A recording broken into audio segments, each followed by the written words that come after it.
Hello everyone. Exam आपने दे दी है। उसके पहले हमारा चैप्टर 5 था, वो कंटिन्यू था। उसका फर्स्ट जो वीडियो था वो आप लोगों ने देख लिया है, that is separation of substances.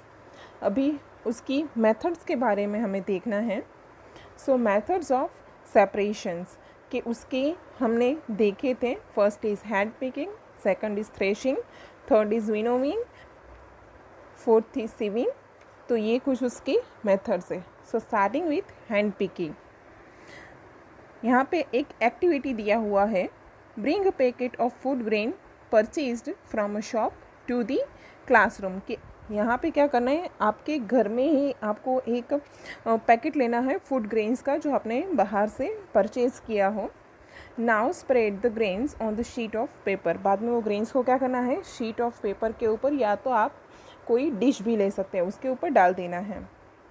Do you find only one kind of grain on the sheet of paper. या तो आपने जो डिश लिया है वहाँ पे क्या आप जो ग्रेन्स लेते हैं उसमें सिर्फ ग्रेन्स ही होते हैं। Are there piece of stone, husk, broken grains and particles of any other grain in it. कि आपने कभी भी खुद ट्राई किया हो, साफ़ किया हो, या तो मम्मा साफ़ करते हैं तभी आपने देखा हो, तो उसके अंदर सिर्फ वो ग्रेन्स नहीं होते, उसके अंदर स्टोन्स भी होते हैं। हस्क मतलब कि अगर हम वीट की बात करें तो वीट का जो ऊपर का लेयर होता है उसको हस्क कहते हैं। बाद में कुछ ब्रोकन ग्रेन्स होते हैं, कुछ अदर पार्टिकल्स भी उसके अंदर ऐड होते हैं। Now remove with your hand the piece of stone, husk and other grains from it. कि वो चीज़ को हम कैसे रिमूव करते हैं, तो हाथ में पकड़ के हम उसको रिमूव कर देते हैं, नीचे फेंक देते हैं। This method of hand picking can be use for separating slightly larger sized impurities like the piece of dirt, stone and husk from wheat, rice और pulses।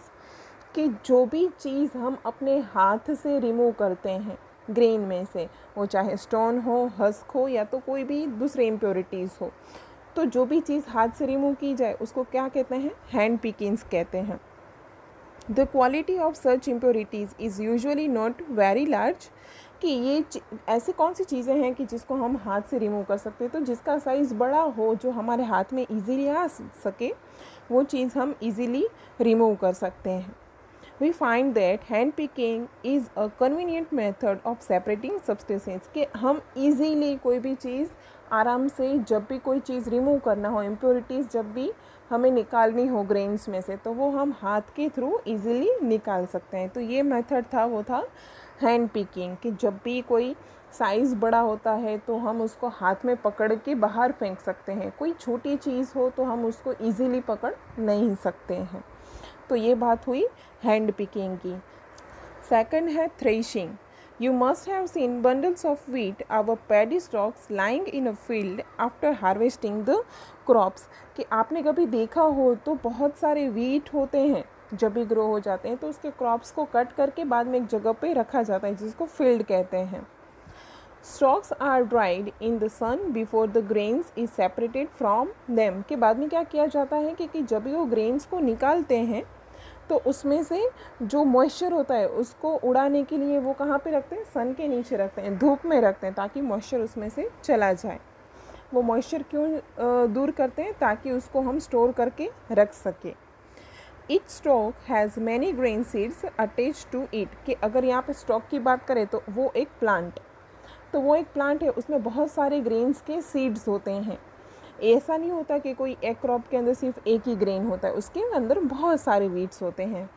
Imagine the number of grain seeds in hundreds of bundles of stock lying in the fields. कि ऐसे जो crops हैं वो बहुत ही ज़्यादा है, hundreds of bundle अगर रखे हुए हैं फील्ड में।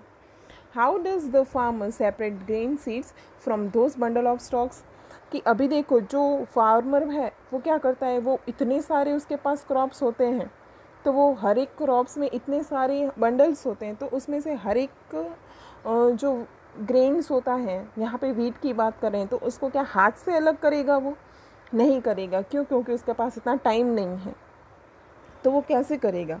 वन में प्लक मैंगोज और guavas from the trees but grain seeds are much smaller than mangoes और guava.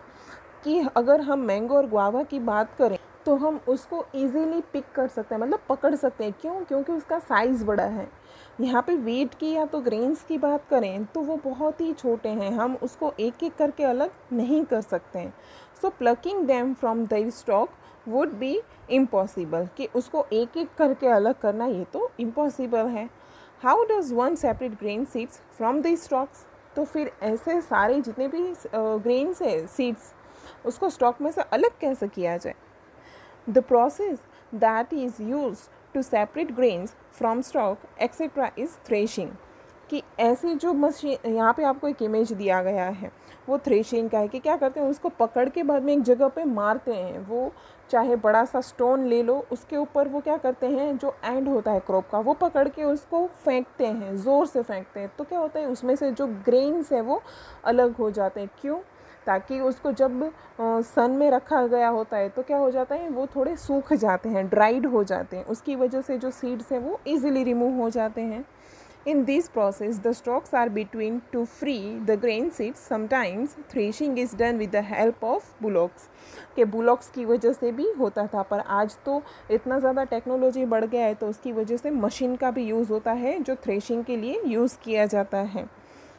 Machines are also use to thresh large quantity of grains. कि अगर आपने देखा हो कि अभी जो पंजाब से हम लोग मंगवाते हैं वो बड़ा सा ट्रैक्टर आता है, तो वो क्या करता है कि क्रॉप्स को कट भी करता है, उसमें से सीड्स को रिमूव करता है, और बाकी का बचा जो स्टॉक है वो भी अलग हो जाता है। तो आज टेक्नोलॉजी की मदद से हम बहुत सारे मशीन्स भी बना सके हैं कि जो टाइम भी बचाता है और काम भी इजीली हो जाता है। अगर आपको उसके इमेजेस देखने हो तो आप गूगल पे सर्च मार के थ्रेशिंग मशीन आप देख सकते हैं। बाकी के हम नेक्स्ट वीडियो में देखेंगे। Thank you.